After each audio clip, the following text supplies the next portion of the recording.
Gopi Gita, the Gopis' Song of Separation.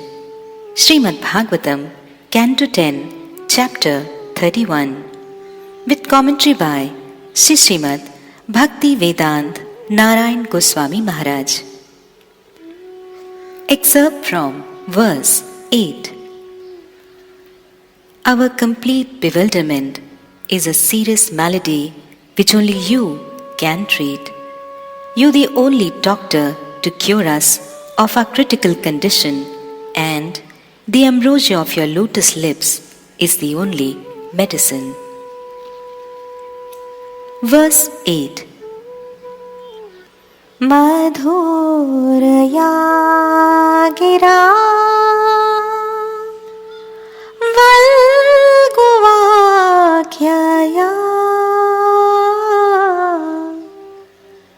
budhamanojñayā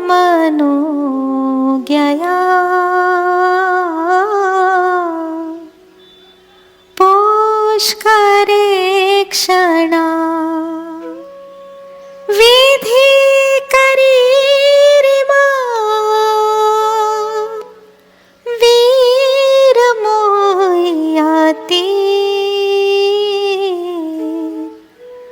adharasidhuna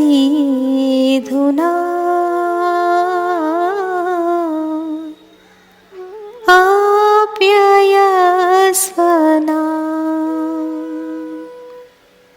Translation.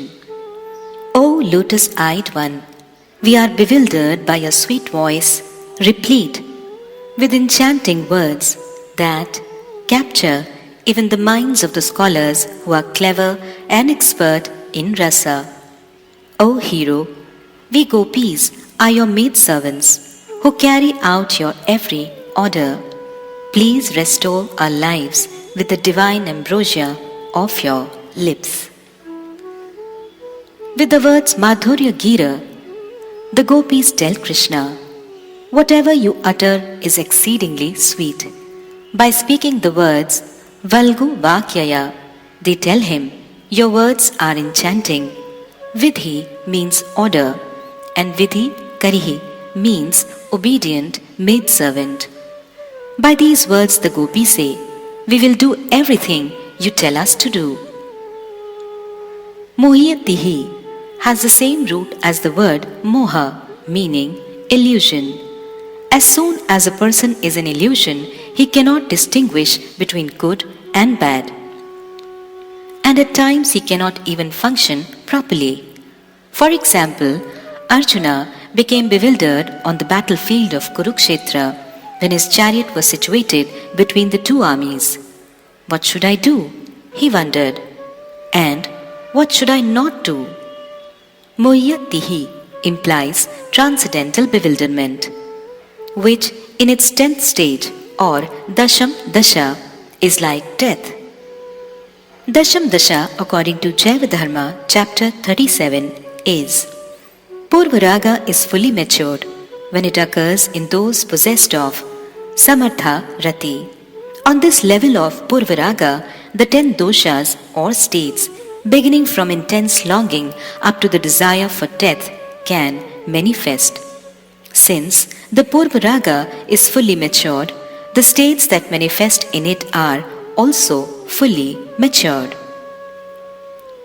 According to Ujjwal Nilmani, Purvaraga, Division 9, the 10 states are intense longing, anxiety, sleeplessness, emaciation, inertia, impatience, illness, madness, delusion, and longing for death. When we contemplate the two phrases madhurayā girā, your sweet words, and adhar sidhuna, the nectar of your lips, we may ask, do they share the same meaning, or is there a difference between them? The gopis, spellbound by Krishna's sweet words, now thirst for the nectar of his lips. But Krishna's words are also like nectar. What do the gopis really want? Are they begging Krishna to speak further?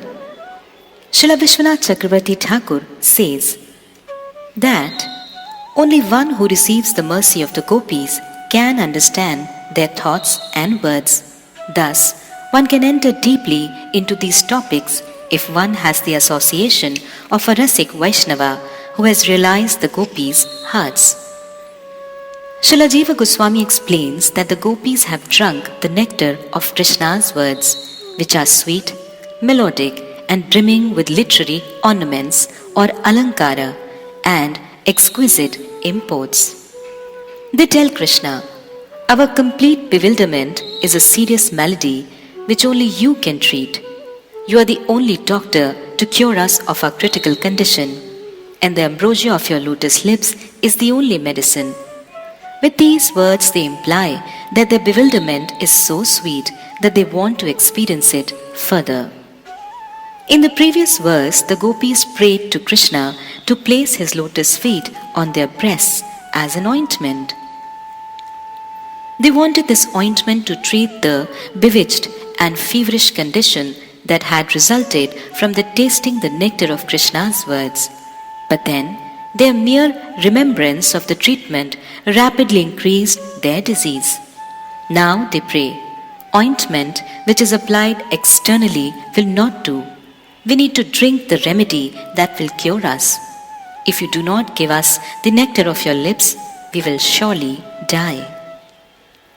They anticipate that Krishna would then ask, "Why will you die?" And thus they begin their reply. "We recall your gentle words full of sweetness and various intentions," they say. The speaker's tone of voice reveals his intended meaning. For example, the words, "You are not a thief," carries quite a clear meaning, but those same words spoken with a tone of sarcasm can actually mean, "You are certainly a thief." In this way, the spoken word may have several different meanings. Srimad Bhagavatam and other transcendental literatures were written in a particular tone and with the intention of conveying a particular meaning. That meaning can be known only if the author himself explains it or reveals it to us. For example, when Krishna left Vrindävana to reside in Mathurā, he sent Uddhav to Vrindävana with a message for the gopis. The words in that message carried so many meanings that it was not possible for Uddhava to discern Krishna's intended meaning. He may have been able to understand it to a certain extent and in a certain way, but there is a vast gulf of difference between his understanding and that of the gopis.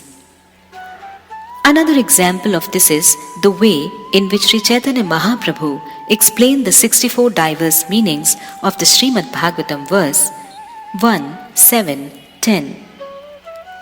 Atma Ramanascha Munyo Nirgrantha Apya Urukrume Kuruvantya Ahetukim Bhaktim Ittham Bhut Guno Hari. All different varieties of Atma Ramas, those who take pleasure in Atma or spirit self, especially those established on the path of self-realization, though freed from all kinds of material bondage, desire to render unalloyed devotional service unto the personality of Godhead. This means that the Lord possesses transcendental qualities and therefore can attract everyone, including liberated souls. Sri Chaitanya Mahaprabhu explained this verse to Sarvabhauma Bhattacharya, who, although one of the best scholars in the world at that time, could only explain it in 9 different ways, speaking in a variety of moods and tones. Mahaprabhu enlightened him with numerous other meanings of the verse. It is because of Krishna's expertise in speaking that the gopis now address him with the words madhurayā, girā, valguvākyayā, which means that his sweet words are filled with various charming and profound meanings. Another instance of his sweet and enchanting speech occurred earlier that same evening, when he had called the gopis by the melody of his flute. Upon hearing his alluring flute song, the gopis immediately abandoned all their household tasks and duties and ran into the forest, in whatever state they were in at that time. When they first arrived, Krishna told them, "O most fortunate ladies, welcome. What may I do to please you? Is everything well in Vraja? Please tell me the reason for your coming here." Srimad Bhagavatam 10:29-18. The words Mahabhaga means greatly fortunate. Why did Krishna use these words to describe the gopis? Let us consider what had taken place prior to this, namely Shri Krishna calling the gopis from their homes by his flute song, and what was about to happen, namely Rasa Leela. After Krishna addressed them as greatly fortunate, he told them, "Do not delay. O chaste ladies, return to your husbands at once. The duty of a virtuous woman is to serve her husband under all circumstances, regardless of whether his character is good or bad. He may be rich or poor, beautiful and highly qualified, or lame and ugly, but still she must serve him. It is her religious duty or dharma to do so." Why did Krishna first welcome the gopis and then tell them to go? What was the hidden intention behind his words? Our understanding of the words Mahabhaga or greatly fortunate spoken by Krishna to the gopis depends on our level of realization, and it follows that our explanation will be in accordance with this. Srimad Bhagavatam 10:8-46 also refers to Srimati Yashoda Devi and Nanda Baba on Mahabhaga. Having heard of the great fortune of Mother Yashoda, Parikshit Maharaj inquired from Shukadeva Goswami, "O learned Brahmin, Mother Yashoda's breast milk was sucked by the Supreme Personality of Godhead. What past auspicious activities did she and Nanda Maharaj perform to achieve such perfection in ecstatic love?" Although Krishna is the Supreme Personality of Godhead, Yashoda Devi regularly gave him her breast milk, which he would drink without satiation. Krishna is a helpless baby, Mother Yashoda considered, and quite ignorant in all respects. If I do not support and nourish him, he may die. Because of this sentiment, Mother Yashoda has been called Mahabhaga. Why does Krishna address the gopis as Mahabhaga? The gopis are the crest jewel among all the residents of Vraja. They satisfy him eternally in every way. No one else can serve him as they do, and he realizes this. As a professor examines his students, Shri Krishna was examining the gopis. However, when this professor heard the responses of his students, he became astonished. He realized that they were more elevated than he was, and that he could never reach their level. His intention was to test their love, but instead he became dumbfounded and bewildered. The gopis had left their homes and all material considerations for his sake. No one else could do such a thing. He was astounded by this, and therefore he called them Mahabhaga. Swagatam or Su-agatam means your arrival is auspicious. So, it is generally translated as welcome.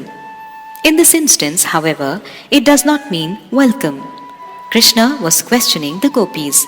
Is your arrival here due to some auspicious or inauspicious occurrence? Have you come here because of a terrible incident in your house? Or maybe there has been an accident. Has there been a disastrous storm, flood or fire? Or has Bakasura, Aghasura or any other demon attacked your fathers, mothers or other relatives? Is this why you have come here, weeping and upset? The word Swagatam indirectly refers to Krishna's longing. He and the gopis both longed to perform amorous pastimes or vilas with each other, and both desired the other to be the first to speak about it. This was the reason for his ambiguity here, as is the case with worldly lovers. He wanted the gopis to be the first to say, "This is what we want." He was waiting for their hearts to be expressed with their words, but the gopis had the same wish. They felt, Krishna called us here, so he should be the first to speak frankly. Both sides watched and waited, but the nature of prema is so deep that it cannot be stated openly. If prema is expressed openly by saying, I love you, I cannot live without you, it is extinguished, for it burns in the hearts of both the hero and the heroine like a lamp. If that lamp remains within the home of their heart, it burns without flickering and emits an excellent light. On the other hand, if it is kept in an open doorway, a breeze is likely to extinguish it. This is also true for a devotee, even in the stage of practice.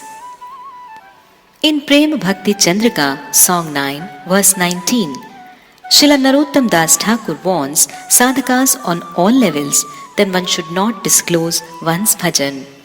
Bhakti is like camphor, in the sense that it evaporates if left in an open place. If a devotee openly tells others, I am chanting so many rounds, I love Krishna, I have so much bhakti, his bhakti will at once disappear.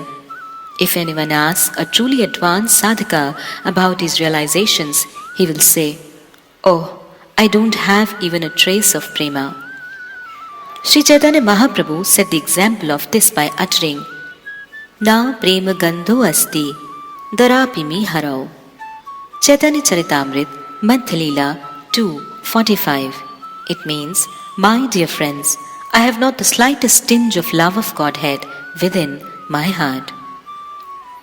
A true devotee will say, Looking in my own heart, I find not a scent of bhakti, not even a scent of sadhan bhakti, not a single holy name I chant is actually the pure name or Shuddhanama. In Sri Chaitanya Charitamrita, it is said that if a devotee is chanting the holy name, but no tears are coming to his eyes and his heart is not melting, this is due to offenses. Krishna Nam Kare Aparadhir Vichar, Krishna Balile Aparadhira Na Haya Vikar. Sri Chaitanya Charitamrita Adi Leela 8:24. There are offenses to be considered while chanting the Hare Krishna mantra. Therefore, simply by chanting Hare Krishna, one does not become ecstatic. We may contemplate this verse and consider whether or not we are chanting Shuddhanama. When name or the holy name is pure, it is one in quality with Nami or the possessor of the name. Sri Chaitanya Mahaprabhu once said, My Gurudeva told me, you are ignorant and therefore you are not qualified to read Vedanta. You should just chant Harinam.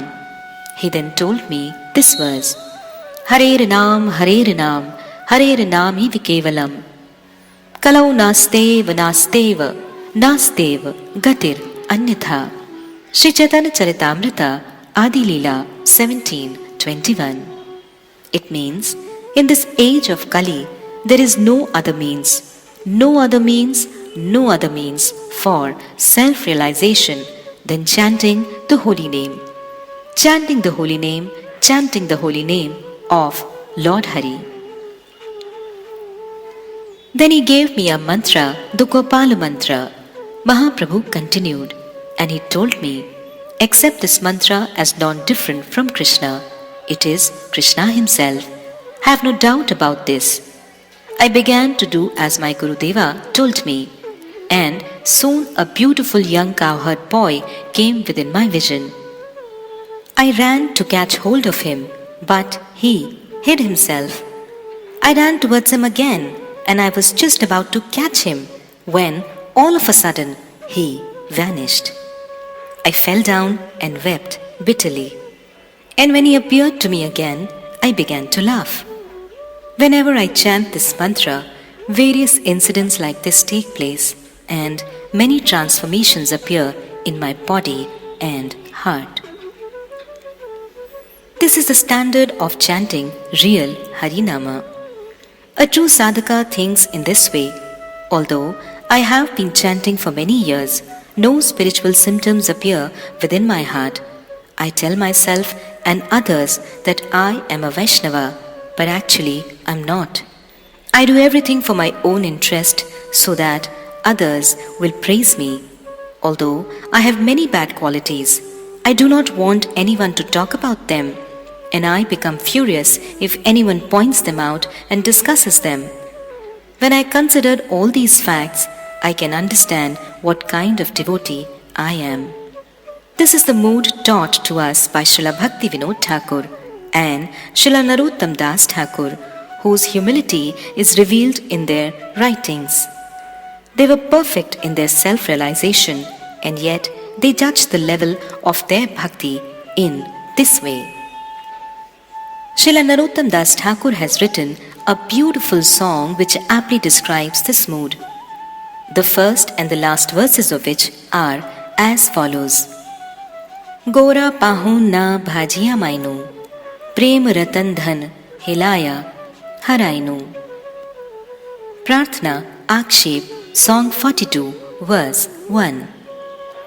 Alas, failing us to worship Sri Gaura Sundara, I have neglected that most precious treasure of prema and lost it. Kena va achiye prani ki sukh paiya, Narottam das kena na gela mariya. Prarthana Akshep, Song 42, verse 5. Why am I living? What is the standard of my happiness? Narottam Das says, why didn't I die long ago? In this kirtan, Srila Narottam Das Thakur expresses in a very soulful mood a heartbreaking scene. When we sing this kirtan, however, we do not weep, and repentance does not appear in our hearts. This is our problem. In this humility, Srila Bhaktivedanta Thakur has written, Hey Gopinath, Amito Kamer Dasa. O Gopinath, beloved of the gopis, I am the most faithful servant of lust.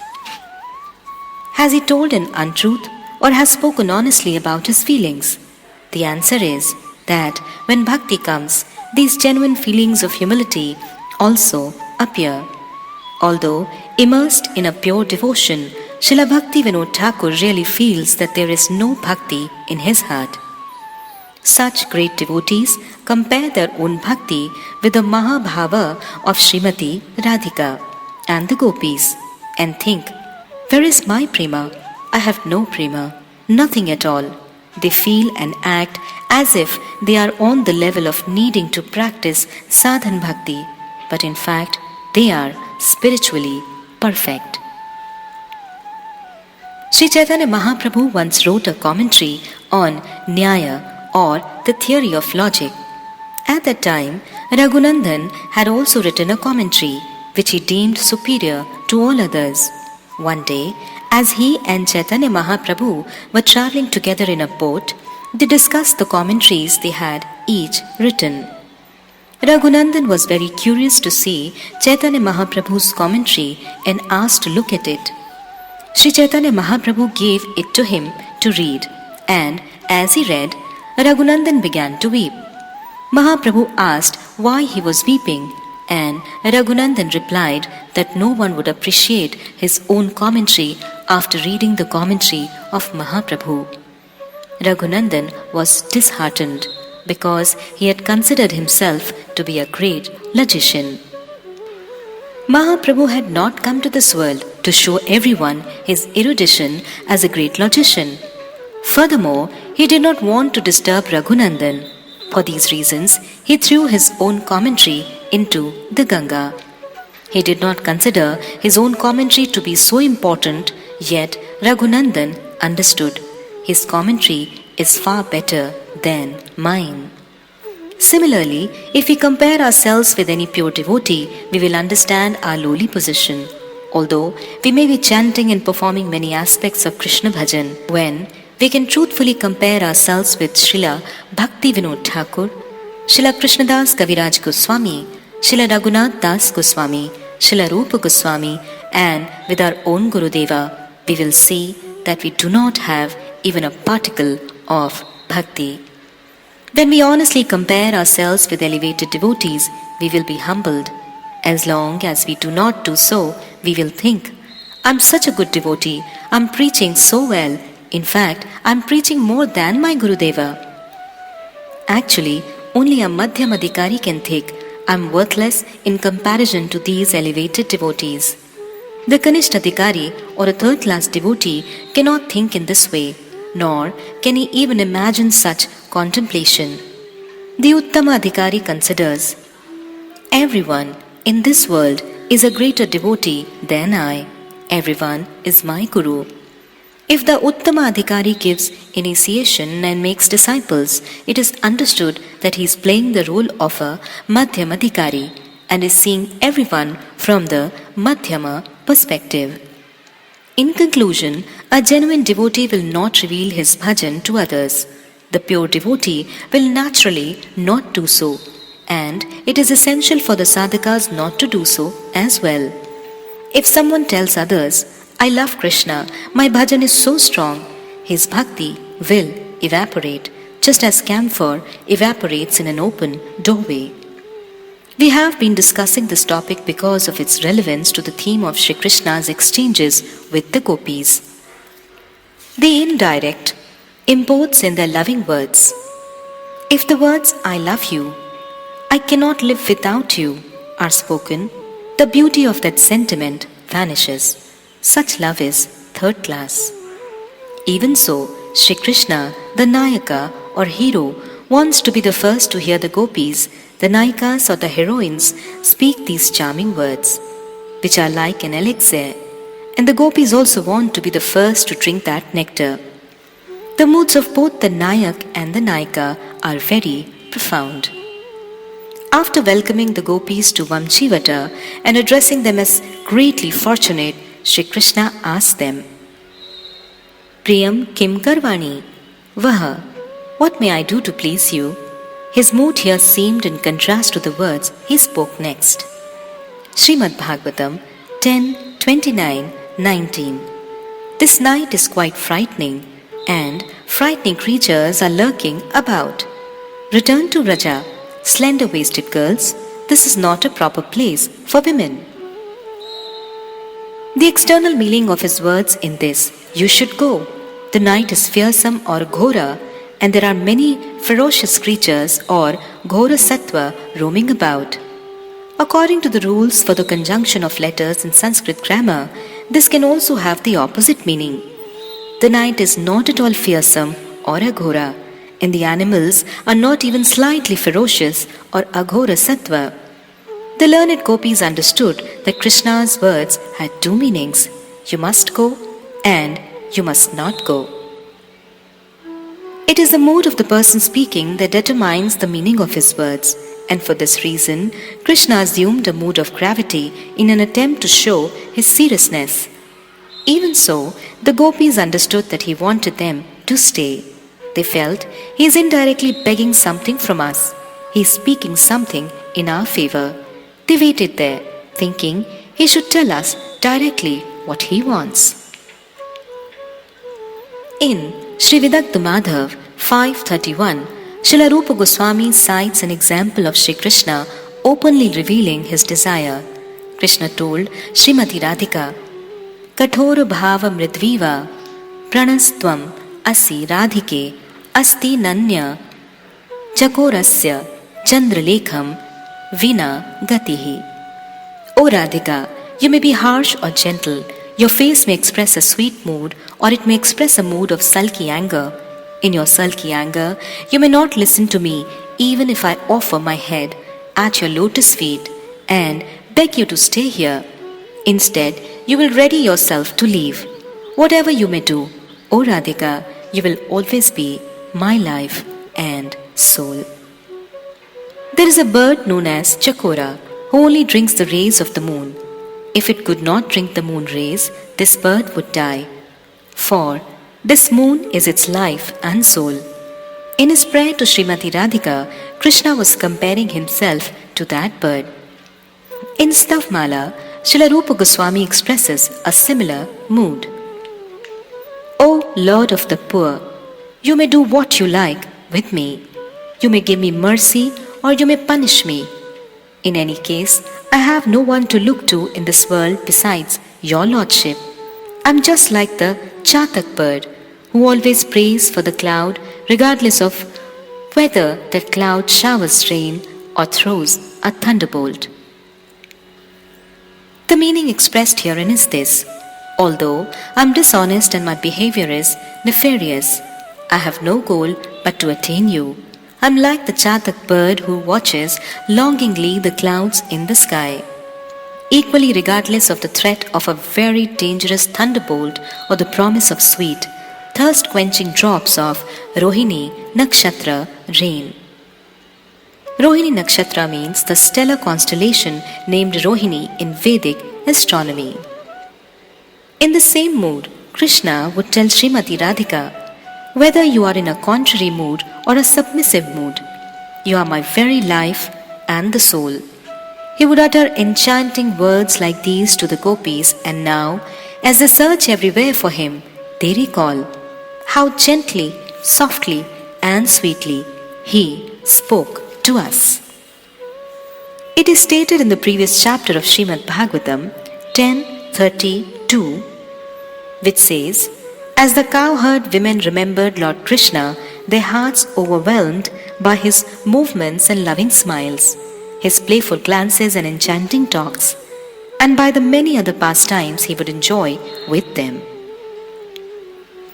Srimad Bhagavatam 10:33.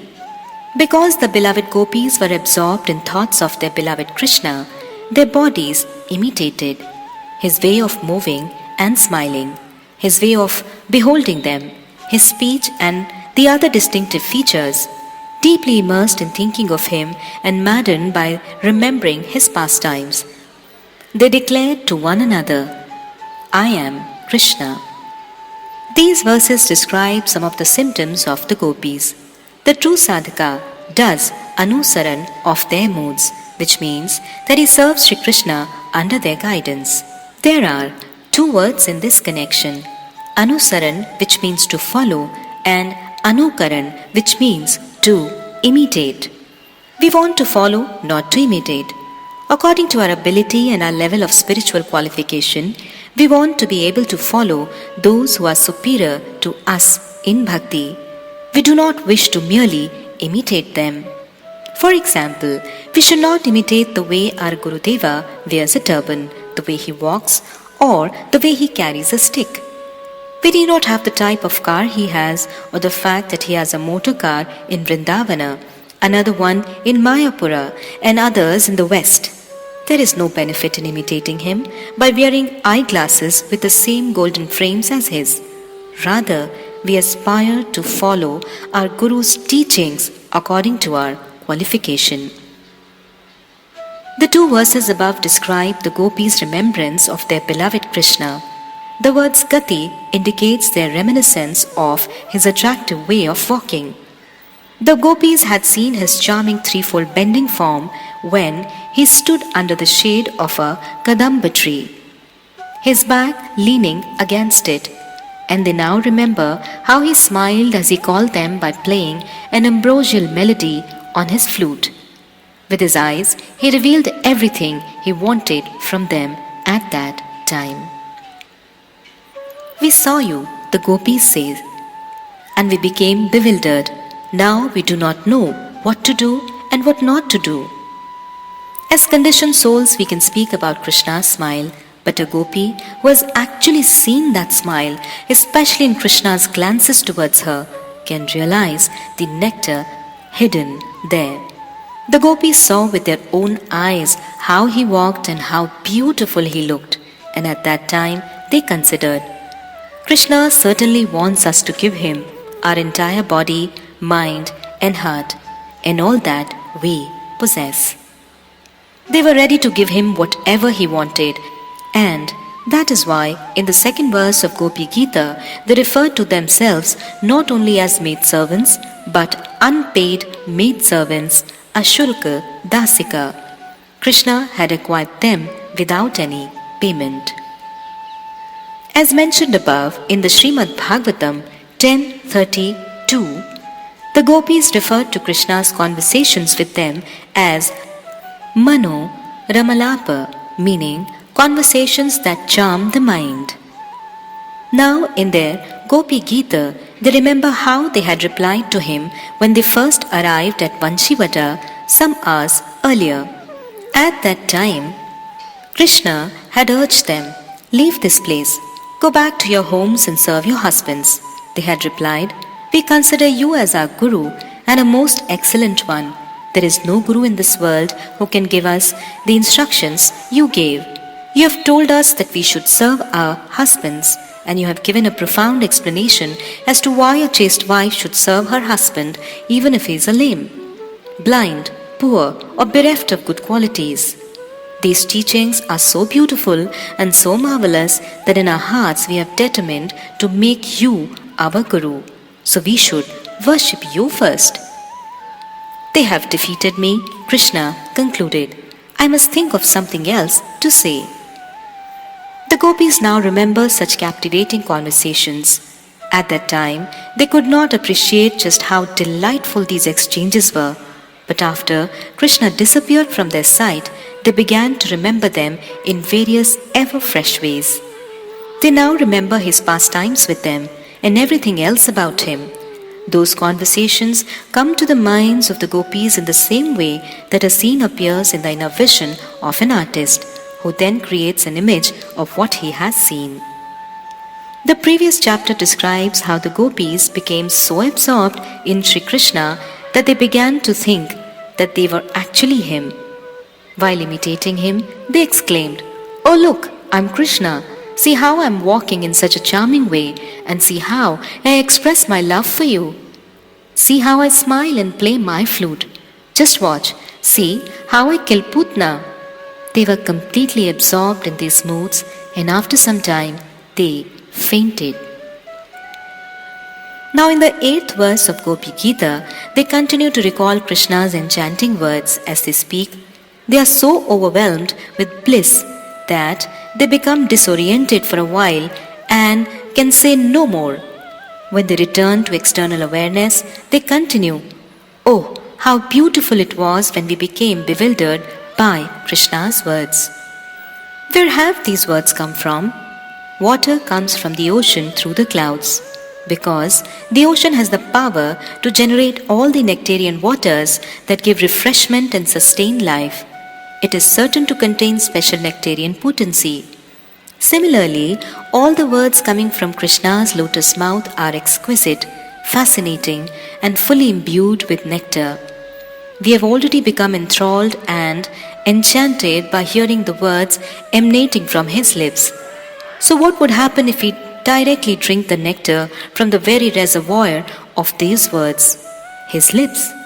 We should be bewildered to the point of fainting. We hanker for this. Why does a drunkard not give up the habit of consuming alcohol but continues to drink more and more? In his inebriated condition, he falls into the gutters and sewers by the side of the road and imagines, "I am the emperor of the entire world," or "I'm blissfully submerged in the waters of the heavenly Ganges." Although dogs come and lick his face, he remains absorbed in his illusory world. He drinks because he again wants to experience a condition of bewilderment. In a similar way, the gopis again yearn to be bewildered. According to the gopis, Krishna's words are so thoroughly imbued with elixir that all living creatures of the world are mesmerized by them. Serpents, deer, birds, and all other species listen to his words and become entranced. When he plays his flute or utters any words, the cuckoos stop their singing to listen, and all the male and female parrots become spellbound, just like sages in meditation. They close their eyes and listen, as do the cows and everyone else. As far as Krishna is concerned, he is pleased to hear the words of his beloveds, especially the words of Srimati Radhika. Her singing is ambrosial and her speech even more so. With her every utterance, Krishna becomes overwhelmed and bewildered and can no longer play his flute. How sweet are Radhika and her associates. Krishna longs to hear them say, "We yearn to drink the nectar of your lips. The words coming from your lips are captivating. So how beautiful will be the nectar coming directly from your lips." In the praises and prayers glorifying Radhika and Krishna, especially those found in Srila Jiva Gosvami's Gita Govinda, we find examples of alliteration or anuprash alankar. For example, in the line Dhira Samir Yamuna Tire Vasati Vane Vanamali, the words Vasati Vane and Vanamali all start with the syllable Va. There are also many examples of alliteration in Srimad Bhagavatam. One such example is in the first verse of Gopi Gita, wherein the first and the 7 syllables in each line are the same, thus further refining the cadence of the song and making it more melodic. This sounds so beautiful. Jayati te dhikam janmana vrajaha shrayati indra sashvadatrihi dayati drishyatam dikshu tavakas tvai dhritashavas tvam vichinvate. Lord Shiva has sung marvelously to Srimati Radhika in his Sri Radha Kripa Kataksha Stavraj verse 12, which is recorded in Urdhvamanya Tantra. Makheshwari, Kriyeshwari, Swadheshwari, Sureshwari, Trived Bharatishwari, Pramana Shasaneshwari, Rameshwari, Kshameshwari, Pramod Kananeshwari, Vrajeshwari, Vrajadhipe, Shri Radhike, Namastute. You are the mistress of all kinds of sacrifices, especially of the topmost Yugal Milana Yagna, of all actions, since you are the root of all potencies, Mool Shakti Tattva, and of the mantras uttered at yagnas. You are the mistress not only of the sacrificial offerings presented to the demigods, but indeed of all the demigods, of the words of the 3 Vedas, and of the enforcement of all scriptural principles. You are the mistress of Sri Rama Devi, the goddess of fortune, of Sri Kshama Devi, the goddess of forgiveness, and especially of the delightful kunjas in Vrindävana. When will you mercifully make me your dasi and grant me the qualification to render service in your amorous pastimes with the Prince of Vraja? O Srimati Radhika, owner and maintainer of Vraja, I offer my obeisances to you time and again. The beautiful prayer contains all literary ornaments, including alliteration. If Srimati Radhika hears someone soulfully sing this prayer, she is so pleased that she bestows her mercy upon that person. Another example of beautiful ornamentation is found in Sri Shankaracharya's glorification of the Ganga. The poetry of Srila Rupa Goswami is still more charming than that of Sri Shankaracharya. How beautiful, then, is the poetry of Srimad Bhagavatam, in which Shri Krishna's own words have come from the lotus mouth of Sri Shukadeva Goswami. In the 8th verse of Gopi Gita, the gopis say, "Your words attract those who are intelligent and learned." Budhamanojñayā. Many Sanskrit scholars know the complexities of Sanskrit grammar, the numerous and diverse dictionary meanings of all letters, words, phrases, and various intricate meters, and can chant all the Vedic hymns and verses, but they cannot understand Shri Krishna's sublime pastimes. When the gopis utter the word Buddha, which means intelligent, they refer to those who are Rasika and Bhavuka, those who relish the humors of rasa. One who can understand the inner feelings of Shri Krishna and the gopis is actually intelligent. Thus, it is the gopis themselves who are intelligent. They are the most comprehending and learned among all living beings in all the universes. No one is equal to them. The gopis say that along with the literary ornamentation, Krishna's speech contains many direct and indirect meanings. The word Abhida denotes the direct meaning of an utterance, whereas the word Vyanjan denotes the indirect meaning. The statement Banaras is on the Ganga is an example of Vyanjan. Banaras is not actually on the water of the river, it is by the side of the river.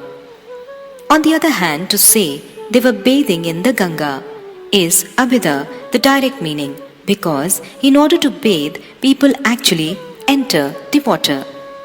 Similarly, Krishna's every word contains many lovely meanings. His words are sweet. The meanings of his words are sweet, and hearing his words is sweet. Everything about him is so sweet. The gopis address him as Veera or hero. Veera is generally interpreted to mean one with bodily strength, but this is not what the gopis mean. They say, you are Veera because you are fully conversant with rasa, and you can thus satisfy our every desire for rasa. By hearing your delightful melodious words, we have become your obedient maidservants. We yearn to hear them again, but our more intense desire is to taste the nectar of your lips, from where the sweet words have come.